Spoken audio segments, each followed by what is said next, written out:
খানো খেলো। এই ভাস্কর্যগুলো রাতে দেখতে খুবই সুন্দর লাগে। সন্ধ্যায় বাসায় ফিরে পরোটা আর গরুর মাংস খেলাম, আর এই ময়নাটা আমার সাথে কি সুন্দর করে কথা বললো। Hello everyone, this is me Mahmuda from Mahmuda's daily blog. আমার মেয়ে এবং তার কলিগসরা কি সুন্দর করে চানাচুর মাখানো খেলো। এই ভিডিওটা আমিও তোমাদের সাথে শেয়ার করছি। কাজের ফাঁকে ফাঁকে কিন্তু কিছুটা আনন্দ করারও প্রয়োজন আছে। কাজের জায়গাটা যদি ভালো না হয় তাহলে কিন্তু কাজ করেও শান্তি পাওয়া যায় না। কলিগদের মধ্যে কিন্তু ভালো বন্ডিং থাকা খুবই দরকার, তাহলে সেখানে কাজ করে আনন্দ পাওয়া যায়। কাজের ফাঁকে একটু সময় পেয়েছে, আর দেখো তারা কি সুন্দর পার্টি করছে, কি মজা করে চানাচুর বানাচ্ছে, আর আমার তো দেখেই খেতে ইচ্ছে করছে। আবার দেখো আচারও দিচ্ছে। আচার দিয়ে চানাচুর মাখানো খেলে আসলে মজাই লাগবে। বৃষ্টির মধ্যে চানাচুর বানানো, মুড়ি মাখানো, এগুলো কিন্তু খেতে অনেক ভালো লাগে।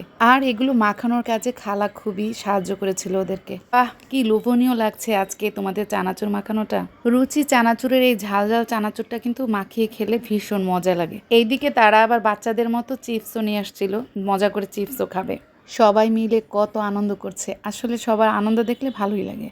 আর দেখো আমার মেয়ে কত মজা করে চানাচুর খাচ্ছে। আমার মেয়ে কিন্তু সেই ছোটবেলা থেকেই চিপস অনেক বেশি পছন্দ করতো। আজকে ওদের পার্টিতে যখন এই চিপসগুলো দেখলাম তখন আমার সেই ছোটবেলার কথাগুলো মনে পড়ে গেল। বড় হয়েছে তারপরে তার সেই চিপসের নেশা। চিপস কেউ যে কত কিছু দিয়ে ট্রাই করতো। দেখো আজকে চাটনি দিয়ে খাচ্ছে। এখন তারা জামের শরবত খাবে। জামের শরবতের কালার আর আমার মেয়ের ড্রেসের কালারটা একদম এক হয়ে গিয়েছে। অনেক মজা হয়েছে আজকের পার্টি শেষ করে এখন বিকালের দিকে একটু বাইরে যাব। ঢাকা ইউনিভার্সিটি এলাকাটা একটু ঘুরে দেখলাম।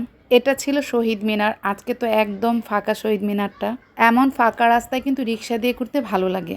সন্ধ্যার দিকে এই ভাস্কর্যগুলো দেখতে সুন্দর লাগছিল, কারণ রাতে তো লাইটিং করা থাকে, সেজন্য দেখতে অনেক ভালো লাগে। আমি এই দিক দিয়ে যাচ্ছিলাম আর ভিডিওটা তোমাদের জন্য নিয়ে নিলাম।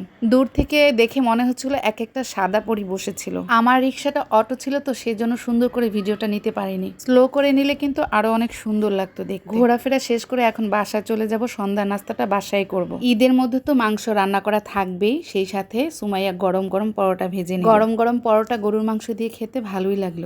একা একা খেলে কিন্তু কোনো খাবারই খেতে কিন্তু ভালো লাগে না। আজকে আমরা একসাথে খেলাম, সেজন্য কিন্তু ভালো লাগলো। পাশের বাড়ি ময়না দেখো কি সুন্দর কথা বলে। ময়না, তোমার নাম কি? ময়না, কোন নাম নিজে বলে না?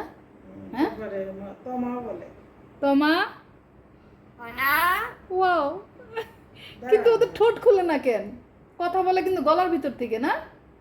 গলায়। তোমা,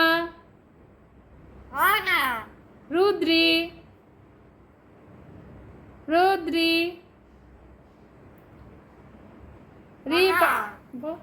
রিপাত, ময়না, ময়না,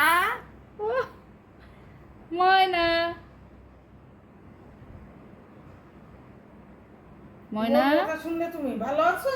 খাইছো? ভালো আছো? কিছু এখনো বলবেন, কারণ আছে এর মধ্যে, আছে কারণ। ভালো আছো? ভালো আছো? খাইছো? খাইছো? এরকম পোষা পশু পাখি যদি কথা বলে তাহলে কি সুন্দর লাগে, তাই না? ভালো লাগে, ওদের জন্য মায়াও লাগে। বারান্দায় দাঁড়িয়ে রাতের দৃশ্যটা উপভোগ করছিলাম। আজকের মতো আমার ভিডিও এখানেই শেষ করে দিচ্ছি। কেমন লাগলো আমার ভিডিও অবশ্যই বলবা। ভালো লেগে থাকলে অবশ্যই লাইক কমেন্ট শেয়ার দিয়ে সাথে থাকবা। আল্লাহ হাফিজ, টাটা, থ্যাংকস ফর ওয়াচিং।